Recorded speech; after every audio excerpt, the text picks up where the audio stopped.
এখন পর্যন্ত বাংলাদেশ টিমটাকে নিয়ে প্রশংসা করতেই হয়।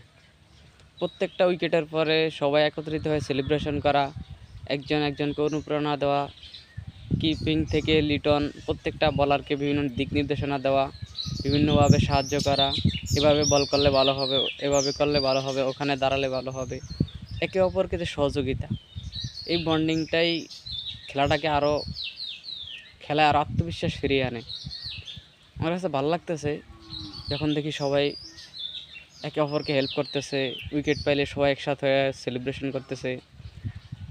তো এখন পর্যন্ত পাকিস্তানের যে কটা উইকেট গেল সবাই দেখলাম একত্রিত হয়ে সেলিব্রেশন করে, এবং যে কটা ক্যাচ হলো দুর্দান্ত।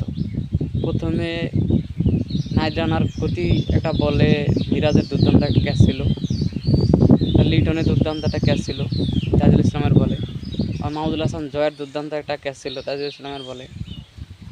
এক কথা অসাধারণ। এভাবে চলতে থাকলে বাংলাদেশ টিম আরও দূরে এগিয়ে যাবে, এটাই প্রত্যাশা করি। সবসময় এরকম বন্ডিং থাকুক, এটাই প্রত্যাশা করি। তাহলে আমাদের দল আরও ভালো কিছু করতে পারবে। শুভকামনা রইল বাংলাদেশ ক্রিকেট টিমের জন্য, শুভকামনা রইল বাংলাদেশের প্রত্যেক প্লেয়ারের জন্য।